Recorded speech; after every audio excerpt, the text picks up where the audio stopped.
My fiancée said, "Cancel your groomsmen, they're immature, or the wedding's off." I smiled. "Then consider it cancelled." She thought I meant them, until I cancelled the wedding itself and announced the truth at the rehearsal dinner. Her face went pale as her entire family turned toward me. I, 32 male, was supposed to get married tomorrow. That's not happening. I'm the one who torched the whole thing, and now I'm sitting in my blessedly quiet apartment, surveying the wreckage of what I thought was my life. My 4-year relationship with my now ex-fiancée, Isabella, 29, felt solid until we got engaged.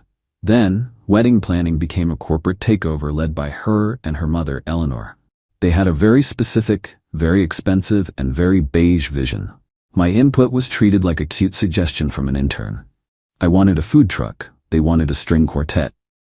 I learned to pick my battles, figuring the wedding was just one day. The marriage was the important part. But I wouldn't compromise on my groomsmen. My guys, Leo, Noah, and Ben, are my bedrock. We've been friends since childhood, the kind of brothers you choose. Isabella never gelled with them. She found their weekly game nights and loud laughter juvenile. The flashpoint was a custom gaming table my friends and I built together. To me, it's a monument to our friendship. To Isabella, it was cumbersome plywood that attracts nerds and needed to be replaced with a Peloton. The final straw for her was the suit fitting 2 weeks ago. My friend Noah did a hilarious impression of a celebrity chef, and the tailor was in stitches. The whole shop was laughing. Isabella stood in the corner, mortified that we weren't projecting the sophisticated image she demanded for her wedding. That night, the hammer fell. She sat me down on our beige sofa, her expression grim. "Alex, we need a serious conversation about your groomsmen." "Okay. What's up?" Their behavior today was utterly mortifying. My mother heard about it. It's all over town how they acted like buffoons. They are not the right look for our wedding, Alex. The right look? Izzy, they were having fun. They're my best friends. They're immature. Our wedding is an elegant, sophisticated affair. They're goofy. I want you to ask them to step down. They can come as guests. My brother Daniel and my cousin Julian have agreed to fill in. It's a much more cohesive, family-oriented look. The audacity was stunning. This was a premeditated strike. She already had replacements lined up. Me? Absolutely not. There is no version of reality where I kick my best friends out of my wedding party. They are my family. Her eyes hardened. The mask of the perfect fiancé dropped, revealing the cold entitlement underneath. "Isabella, then you have a decision to make. You need to decide what's more important, that plywood table and the nerds who come with it, or me and the life we're supposed to build. Cancel your groomsmen, Alex, or the wedding is off." She delivered the ultimatum with such certainty, so sure she had me cornered. In that instant, everything became clear. The beige furniture, the dismissal of my opinions, the contempt for the people I loved. It was all about control. It was about molding me into the right accessory for her life. The knot of anxiety I'd been carrying for months just dissolved. I looked at her and smiled. "You're right. This is a big decision. I have to choose." I paused, letting her savor her victory. "Then consider it cancelled." A wave of triumphant relief washed over her face. "Oh, Alex, thank you," she said, hugging me. "I knew you'd understand. This is for the best, you'll see." I didn't hug her back. She didn't notice. She was too busy basking in her win. She thought I meant the groomsmen. She had no idea I meant the whole damn thing. For the next 3 days, I became a ghost. She was giddy, bustling around with last-minute plans, telling people about the updated wedding party. I was polite but distant. She read my quietness as me being sulky, a small price to pay for her perfect wedding. Meanwhile, I was executing a quiet, methodical demolition. First, I called the vendors. Her father, Marcus, a wealthy man who loved to showcase, had paid the big deposits for the venue and caterer. However, my name was on the contracts as the primary client, and I had paid the initial booking fees. I called and officially canceled everything. As per the contracts, cancellations this late meant forfeiting all payments. Marcus's 6-figure sum was gone. I recorded the calls for my records. Next, I canceled my own contributions. The photographer, the band, and the 2-week honeymoon to the Maldives were all paid for by me. I ate the cancellation fees, then called the airline and resort. I canceled Isabella's ticket and kept mine. I figured I could use a vacation. Then, I dealt with the ring. It was an ostentatious diamond she and her mother had picked out. It was past the return date, but I took it back to the jeweler and signed a consignment agreement to sell it. I wanted it gone. Finally, I told my team. My parents were relieved. They'd seen the red flags for months. I called the guys and told them what Isabella demanded and what I had done. After a moment of silence, Leo just said, "So, does this mean I don't have to wear those shiny rental shoes?" We all burst out laughing. I told them the rehearsal dinner was still on, but it was going to be a different kind of event. I needed them there. They didn't hesitate. The whole time, Isabella was blissfully unaware, sending me pictures of floral arrangements. I gave one-word answers. She was too high on her wind to notice I was already gone. She had no idea that in less than 24 hours her perfect world was going to come crashing down. Update. The rehearsal dinner was held in a private room at a stuffy, upscale restaurant. Isabella's family was there in full force, a sea of cashmere and smug expressions. Her father Marcus was holding court and Isabella was gliding around the room, radiant. She looked like a queen. My parents sat at the far end of the table, their faces grim. Leo, Noah, and Ben were at a small table in the corner, a silent, solid unit of support. Isabella shot them a look of triumphant annoyance, thinking they were there to grovel. Her brother Daniel and cousin Julian, the replacements, stood awkwardly by the bar. The dinner was an excruciating affair of small talk. I just pushed food around my plate, my heart pounding. I was ready. Finally, Marcus stood, tapping his wine glass. "Friends, family," he began, beaming. "We are so thrilled to be welcoming Alex into our family. He's a fine young man, a perfect match for our Izzy." He raised his glass to me, "And now I'd like to invite my future son-in-law, Alex, to say a few words." All eyes turned to me. Isabella was looking at me with a dewy, expectant expression. I calmly folded my napkin, placed it on the table, and stood up. "Thank you, Marcus, and thank you all for being here," I began, my voice even and clear. "I do have something to say, but it isn't the toast you're expecting." A flicker of confusion crossed Isabella's face. "A wedding has a way of revealing the truth," I continued.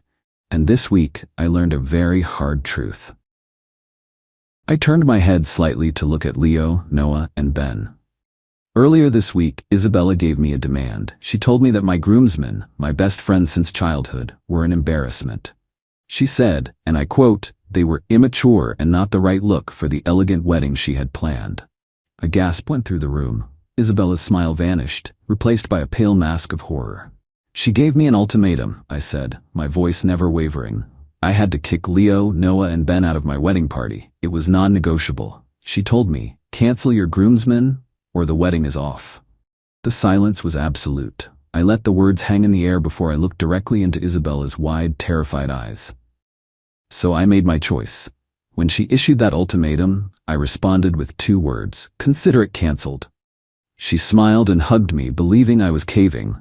She believed I was canceling my friends, but she misunderstood. I looked around the room at her shocked family. I wasn't canceling my groomsmen. I was canceling the wedding. Chaos erupted. Her mother, Eleanor, shrieked. Marcus shot to his feet, his face turning red. "What is the meaning of this? What kind of sick joke is this?" I ignored him and spoke calmly to the room. "A marriage is about partnership and respect. I cannot marry a woman who would ask me to throw away 25 years of friendship for the sake of appearances. So, to be perfectly clear, there will be no wedding tomorrow." I then turned my attention to Marcus. "And Marcus, just so you know, I officially canceled everything this morning. I spoke with the venue and the caterers. As per the contracts you signed, your very substantial payments are, unfortunately, 100% non-refundable." His face went from red to a pasty gray. The financial blow hit him harder than the emotional one. I reached into my jacket, pulled out an envelope, and placed it on the table. "Isabella," I said, my voice softer now, "this contains the consignment agreement for the engagement ring. It was a conditional gift, and since the condition of marriage is not being met, it is no longer yours. You'll also find the receipt confirming the cancellation of your honeymoon ticket." Isabella just stared at the envelope, trembling. "My parents, my friends, and I will be leaving now," I announced. "We have reservations elsewhere, for a celebration." Leo, Noah, and Ben stood in unison. My parents followed. As we walked towards the door, the room exploded behind us. Eleanor was screaming about humiliation. Marcus was bellowing about lawsuits. Isabella was just sitting there, silent, as her perfectly curated world burned to the ground. We walked out into the cool night air, and for the first time in over a year, I felt like I could breathe. Final update. The weeks following the non-wedding were a storm of entitlement and manipulation. First came the social media smear campaign, painting me as a cruel, unstable groom who publicly humiliated his innocent fiancée for sport. They conveniently omitted the ultimatum. Next, a threatening letter arrived from a high-powered law firm, demanding I reimburse Marcus for over $200,000 in forfeited deposits, plus damages for emotional distress. Then came the issue of the apartment. I owned my condo outright, but Isabella refused to leave, claiming cohabitation rights and that she was too traumatized to pack. She was squatting, hoping to make my life miserable enough that I'd pay her to go. But I was prepared. I wasn't going to engage in their drama. I was going to dismantle their attack with cold, hard facts. I hired a sharp, no-nonsense lawyer named Sarah. Our counteroffensive was swift and brutal. Sarah drafted a response to their legal threat that was a thing of beauty. It stated that the wedding's cancellation was a direct consequence of the ultimatum issued by their daughter, a fact we would be happy to contest in court. It included sworn affidavits from Leo, Noah, and Ben, corroborating my story, along with a transcript of my recorded call with the venue. It concluded with a warning. If they proceeded with their frivolous lawsuit, we would vigorously countersue for malicious prosecution and harassment, and the entire embarrassing story would become a matter of public record. After a month of enduring the online slander, I made one and only one public post on my social media. It was simple text on a gray background. A lot has been said about my canceled wedding. To be clear, it was called off because I was given a non-negotiable ultimatum. Remove my 3 best friends of 25 years from my wedding party, or there would be no wedding. I was told to choose. I chose my friends. It was a painful decision, but a matter of principle.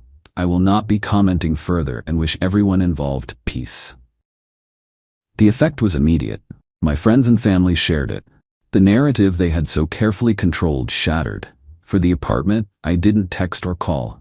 Sarah filed a formal eviction notice. Isabella ignored it, so we proceeded with the court filing. She finally left the day before the sheriff was scheduled to remove her. She took some appliances and poured red wine on my office rug, but I just hired a cleaning crew. It was worth the cost to erase her presence. The resolution wasn't a dramatic courtroom showdown, but a quiet fizzle. Marcus's lawyers went silent. The threat of public discovery was too great a risk to their reputation. I heard through the grapevine that the fallout for Isabella was brutal. The real story spread through their social circle, making them look petty and ridiculous.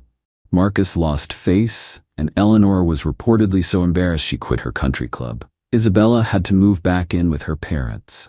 Last I heard, she's still telling anyone who will listen that I ruined her life, completely devoid of self-awareness or remorse. As for me, the past 3 months have been cleansing. I sold the condo and moved into a new apartment, a place with no beige and no bad memories. The guys helped me set up the gaming table in my new den. I took that solo trip to the Maldives and spent 2 weeks enjoying the silence. It was there I realized the best revenge wasn't the public announcement or the legal letters. It was simply refusing to set myself on fire to keep her warm. She gave me an ultimatum, thinking she held all the cards. She didn't realize she was handing me the key to my own cage. I didn't just dodge a bullet. I dodged a lifetime of joyless conformity. And that's a better outcome than any wedding could ever have been.